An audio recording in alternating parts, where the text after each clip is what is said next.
സംസ്ഥാന സെക്രട്ടറി ബിനോയ് വിശ്വത്തിനെതിരെ CPI-യിൽ പടപ്പുറപ്പാട്. സംസ്ഥാന സെക്രട്ടറി ബിനോയ് വിശ്വത്തിൻ്റെ പ്രവർത്തനങ്ങളിൽ കേരളത്തിലെ CPI-യിൽ അതൃപ്തി പുകയുന്നു. CPM-നോട് അടിമത്ത മനോഭാവമാണ് ബിനോയ് വിശ്വം കാണിക്കുന്നതെന്ന് പല സീനിയർ നേതാക്കളും പരാതിപ്പെടുന്നു. MV ഗോവിന്ദൻ്റെയും കേരള കോൺഗ്രസ് ചെയർമാൻ ജോസ് കെ മാണിയുടെയും മുമ്പിൽ നട്ടെല്ല് വളച്ച് ഓച്ഛാനിച്ച് നിൽക്കുന്ന ദുഃഖകരമായ കാഴ്ചയാണ് ബിനോയ് വിശ്വം നടത്തുന്നതെന്ന് പാർട്ടി പ്രവർത്തകർ കാണുന്നു. ഇങ്ങനെ പോയാൽ ഭാവിയിൽ പാർട്ടി കാണില്ലെന്ന് വിമത നേതാക്കൾ പറയുന്നു. PKV-യും വെളിയം ഭാർഗവനും CK ചന്ദ്രപ്പനും കാനം രാജേന്ദ്രനും ഒക്കെ CPI-യുടെ സംസ്ഥാന സെക്രട്ടറിമാരായി ഇരുന്നപ്പോൾ CPM-നെതിരെ ഒരു തിരുത്തൽ ശക്തിയായി CPI മാറിയിരുന്നു. പക്ഷേ ബിനോയ് വിശ്വം വായില്ലാ കുന്നിലപ്പനായി മാറിയിരിക്കുന്നു. CPI-യുടെ ശക്തി കേന്ദ്രങ്ങളായ കൊല്ലം, തൃശൂർ, തിരുവനന്തപുരം, ഇടുക്കി ജില്ലകളെ കൂടാതെ പാലക്കാട്, പത്തനംതിട്ട, കോട്ടയം, ആലപ്പുഴ, എറണാകുളം, മലപ്പുറം, വയനാട് ജില്ലകളിലും പ്രതിസന്ധി രൂക്ഷമാണ്.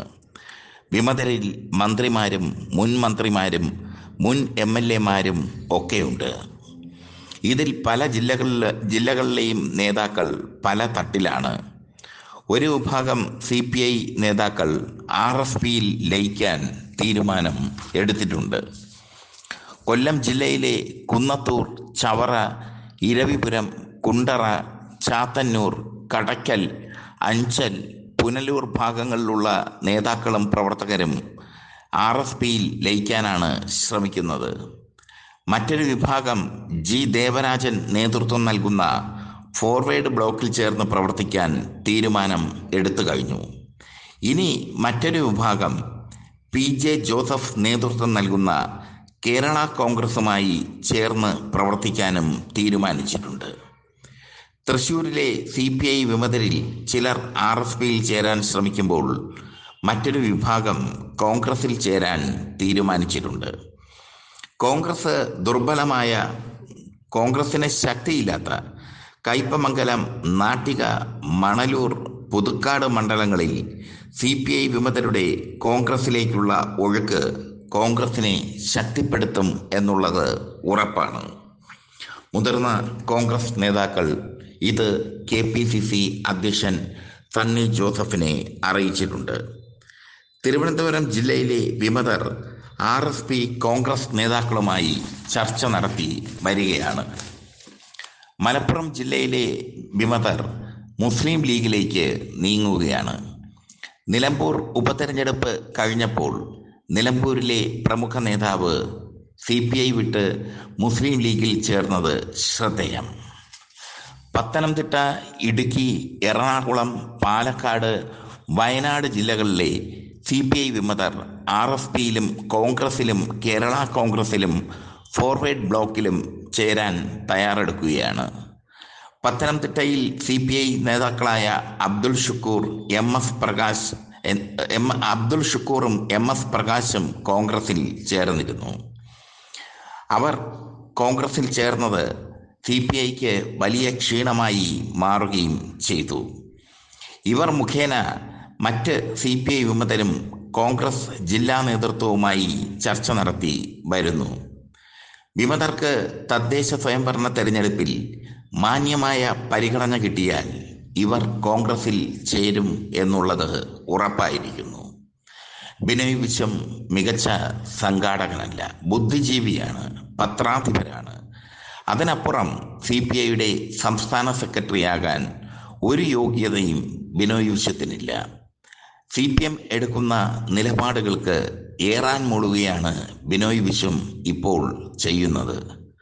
ബിനോയ് വിശ്വത്തിനെതിരെ ശക്തമായ പ്രതിഷേധം ഉരുണ്ടുകൂടുകയാണ്. കാനം രാജേന്ദ്രൻ CPIയെ ഒറ്റക്കെട്ടായി നിർത്താൻ പരമാവധി ശ്രമിച്ചിരുന്നു. പക്ഷേ ഇപ്പോൾ ബിനോയ് വിശ്വത്തിൻ്റെ കാലം വന്നപ്പോൾ ഏകശിലാഫലകം പോലെ നിന്ന CPI പല തുണ്ടുകളായി മാറുകയാണ്. ഇങ്ങനെ പോയാൽ ഭാവിയിൽ CPI എന്നത് ഒരു ചരിത്രമായി മാറും.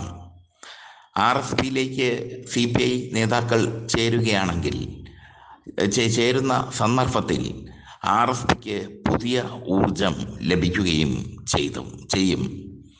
കൊല്ലവും തൃശ്ശൂരും ഇടുക്കിയും തിരുവനന്തപുരവുമാണ് CPIയുടെ ശക്തി കേന്ദ്രങ്ങൾ.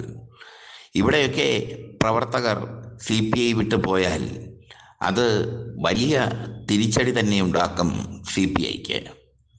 CPIയുടെ സംസ്ഥാന സെക്രട്ടറി ബിനോയ് വിശ്വം തൻ്റെ ഇഷ്ടക്കാരെ മാത്രമേ പ്രൊമോട്ട് ചെയ്യുന്നുള്ളൂ എന്ന് വിമതർ ആരോപിക്കുന്നു.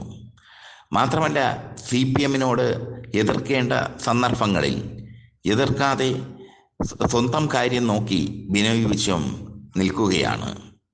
ബിനോയ് വിശ്വത്തിന് സംസ്ഥാന സെക്രട്ടറിയാകാനുള്ള ഒരു യോഗ്യതയുമില്ല എന്നത് സത്യമാണ്. കാരണം അദ്ദേഹം സംഘാടകനല്ല, അടിത്തട്ടിലിറങ്ങി പ്രവർത്തിക്കാൻ അദ്ദേഹത്തിന് കഴിയുന്നില്ല. ഇങ്ങനെയൊക്കെയുള്ള ഒരുപാട് ന്യൂനതകൾ ബിനോയ് വിശ്വത്തിനുണ്ട്. കാനം രാജേന്ദ്രനൊന്നും അങ്ങനെ അല്ലായിരുന്നു. അടിത്തട്ടിലിറങ്ങി പാർട്ടി പ്രവർത്തകരുമായി സംവേദിക്കാൻ അദ്ദേഹത്തിന് കഴിയുമായിരുന്നു. മുമ്പ് പന്ന്യൻ രവീന്ദ്രൻ സംസ്ഥാന സെക്രട്ടറി ആയപ്പോൾ സാധാരണ സഖാക്കളുമായി ശക്തമായ ഒരു ബന്ധം അദ്ദേഹം പുലർത്തിയിരുന്നു. ആ ബന്ധമെല്ലാം ബിനോയ് വിശ്വം വിച്ഛേദിച്ചു. MN സ്മാരകം പുതുക്കിപ്പണിഞ്ഞ MN സ്മാരകത്തിൻ്റെ AC റൂമിൽ അങ്ങനെ വിലസിയിരിക്കുകയാണ് ബിനോയ് വിശ്വം. പാർട്ടി നേതാക്കളുടെയും സാധാരണ പ്രവർത്തകരുടെയും വികാരം മനസ്സിലാക്കാൻ അദ്ദേഹത്തിന് കഴിയുന്നില്ല. CPIക്ക് ഒരു മുഖമാസികയുണ്ട്, നവയുഗം. ആ നവയുഗത്തിൻ്റെ അവസ്ഥ വളരെ ഗതികേടിലാണ്.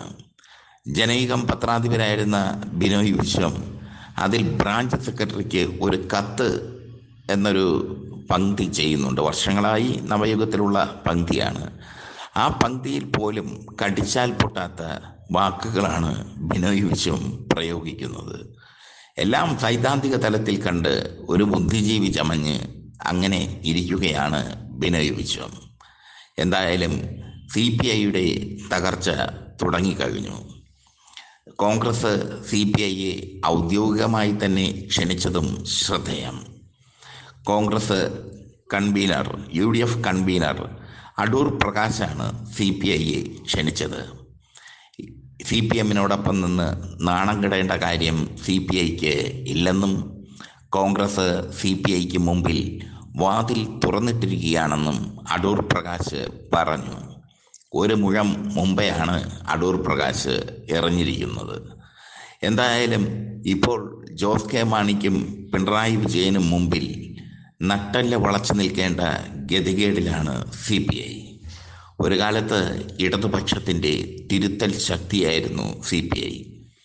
വെളിയം ഭാർഗവനും CK ചന്ദ്രപ്പനും ഒക്കെ കൃത്യമായ അഭിപ്രായങ്ങൾ പറഞ്ഞ് CPMുമായി കൊമ്പ് കോർക്കുമായിരുന്നു. ആ കൊമ്പ് കോർക്കലോ വ്യക്തമായ അഭിപ്രായം പറയലോ ഒന്നുമില്ല ബിനോയ് വിശ്വത്തിന്. ഒരപ്പാവി പാർട്ടി സെക്രട്ടറിയായി ബിനോയ് വിശ്വം അധപതിച്ചിരിക്കുന്നു.